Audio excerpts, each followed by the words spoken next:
اعوذ باللہ السمیع العلیم من الشیطان اللعین الرجیم بسم اللہ الرحمن الرحیم وما آتاکم الرسول فخذوہ وما نہاکم عنہ فانتہوا صدق اللہ العلی العظیم۔ عزیزان محترم برادران ایمانی، آپ کو پہلے پتہ ہے کہ بول ٹیلی ویژن بول نیوز پہ اکثر ڈاکٹر عامر لیاقت صاحب کا وہ جو رمضان مبارک میں سیشن چلتا ہے اس میں علماء کو بلا کے فرقہ واریت کو ہوا دینے کی چلاکی کے ساتھ کوشش کی جاتی ہے، سوال پوچھے جانے کی وجہ سے پھر وہ رنگ ڈھنگ پلانٹڈ یہ سارا پروگرام ہوتا ہے کہ آج کس کو آڑے ہاتھ لینا، آج شیعہ مولوی کو لینا ہے یا آج اہل حدیث کو لینا ہے یا دیوبند مولوی کو لینا ہے یا سنی کو تو لیتے ہیں، وہاں پہ حنیف قریشی صاحب ہوتے ہیں۔ یہ ڈاکٹر عامر لیاقت کا یہ ایک پلانٹڈ ہوتا ہے، پلان کیا ہوا پروگرام ہوتا ہے کہ آج کس کو آڑے ہاتھوں لینا ہے، تو وہ ہمیں چیز ان کی پلاننگ نظر آ جاتی ہے اور پھر وہ سب سے زیادہ ٹائم مفتی قاری حنیف کو دیتا ہے، قریشی صاحب کو دیتا ہے، جبکہ اس کے مقابلے میں سادات آ جائیں تو ان کا وہ اتنا زیادہ احترام نہیں کرتا جتنا وہ ایک قریشی صاحب کا کرتا ہے۔ بہرحال یہ اس کا اپنا ایک ذاتی فعل ہے۔ وہ علامہ ہمارے میسوی صاحب سے سوال کرتا ہے کہ شیعان علی، شیعہ لوگ تراویح کیوں نہیں پڑھتے؟ غور کیا آپ نے؟ علامہ میسوی صاحب سے کہتے ہیں کہ شیعہ صاحبان تراویح کیوں نہیں پڑھتے؟ اب یہاں پر سب سے پہلے جو میرے ابھی سرنامہ کلام میں موضوع خطاب میں سرنامہ خطبہ میں جو میں نے آیت پڑھی ہے وَمَا آتَاكُمُ الرَّسُولُ فَخُذُوهُ وَمَا نَهَاكُمْ عَنْهُ فَانتَهُوا، سورہ حشر میں اللہ کہہ رہا ہے کہ جو میرا حبیب محمد تمہیں دے وہ لے لو، جس سے روک کے اس سے رک جاؤ۔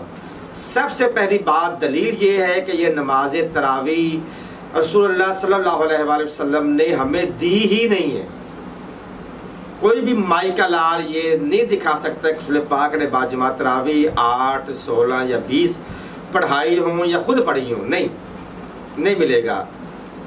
اور دوسری بات یہ ہے کہ یہ تراویح کہاں سے ملی ہے؟ یہ تراویح سب جانتے ہیں، بخاری میں، صحیح مسلم میں، ادروائز ہمارے برادران کی اور معتبر کتابوں میں، سیاستہ میں یہ موجود ہے، یہ چیز ہر تقریباً کتاب میں موجود ہے۔ تراویح دینے والے خلیفہ دوم حضرت عمر رضی اللہ تعالیٰ عنہ ہیں۔ وہ انہوں نے جب مسجد میں دیکھا نبوی میں کہ لوگ فرادن لاکھ نماز پڑھ رہے ہیں تو تمام صاحبان کو اکٹھا کر کے آگے ایک نماز ابی بن کعب کو آگے کیا اور نمازیں پڑھنے کے لیے کہا اور کہا کہ دو کر کے 20 پڑھائے جائیں۔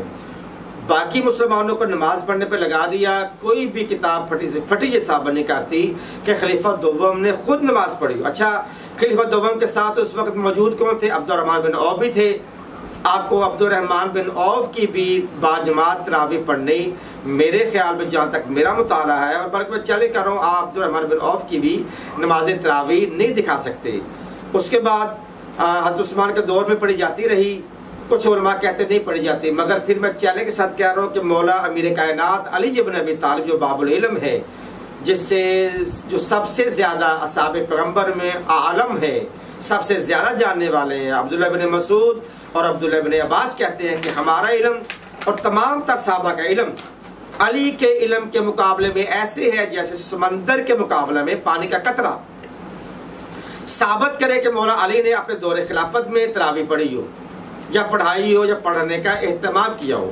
اچھا، دوسرا میں چیلنج سے بات کہہ رہا ہوں، نماز تراویح حدیث کی کسی ایک روایت میں تراویح کا لفظ لائیں، تراویح کا لفظ آپ کو نہیں ملے گا۔ یہ لفظ تراویح بدعت ہے، اور خود حضرت عمر فاروق جب یہ روایت کر رہے ہیں کہ نہیں والا بدعت حاضری، کہ بے شک یہ ہے تو بدعت مگر کام اچھا ہے، وہ خود اقرار کر رہے ہیں کہ میں یہ ایک بدعت دے کے جا رہا ہوں۔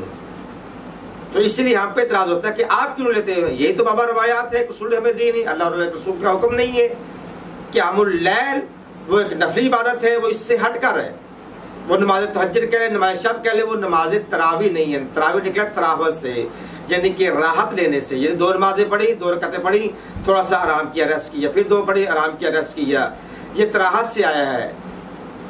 تو یہ ریسٹ کر کر کے پڑھی جاتی ہے، مگر ہمارے ہاں ریسٹ کی نہیں جاتی، جبکہ تراویح خود کہہ رہی ہے کہ مجھے پڑھنا ہے، تو لفظ خود اپنا معنی دے رہا ہے کہ مجھے پڑھو، مگر آستگی سے، آرام سے پڑھا جائے۔ تو اتنی لمبی تکبیریں پڑھی جاتی ہیں، اتنی بڑی نمازیں پڑھی جاتی ہیں کہ بوڑھے لوگوں کے لیے مشکل ہو جاتا ہے۔ دیکھیں اللہ تعالیٰ کی ذات کہہ رہی ہے کہ میں انسان کو اس کے نفس سے زیادہ میں ان کو تکلیف نہیں دیتا۔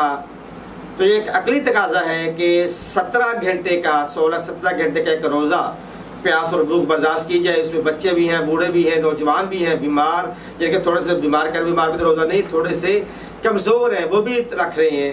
تو یہ اللہ کی عدالت پہ یہ انحصار ہے کہ اللہ کبھی بھی چاہے گا اتنی لمبی چوڑی مشقت کے بعد پھر 2-3 گھنٹے کے لیے 20 رکعت نماز کا اور انسان کو تکلیف دی جائے. نہیں، روزے رکھنے کے بعد آرام کیا جائے تاکہ اگلے روزے کے لیے انسان پھر تیار ہو جائے. یہ عقلی دلیل بھی ہے. تو دلیلیں بڑی ہیں جتنی بھی دی جائیں. ایک روایت میں دے کے جا رہا ہوں. لوگ کہتے شیعہ تراویح کیوں نہیں پڑھتے؟ کتاب کا نام ہے نیل الاوتار. علامہ شوکانی رحمۃ اللہ علیہ پوچھتے ہیں کہ مذہب اطرت اہل بیت میں نماز تراویح باجماعت پڑھنا یہ بدعت ہے. یعنی کہ مولا علی کے نزدیک، امام حسن حسین کے نزدیک، مختوم جنت کے نزدیک اور باقی عام مطہرین کے نزدیک، امام حسن حسین کے نزدیک یہ بدعت ہے. بابا ہم کیا بدعت کہیں؟ یہ بدعت دینے والے، نماز تراویح کی ابتدا کرنے والے خود خلیفہ دوم کہہ رہے ہیں بدعت ہے، اور یہ رسول کی حدیث بھی ہے، کل بدعت ضلالہ. والسلام علیکم ورحمۃ اللہ وبرکاتہ.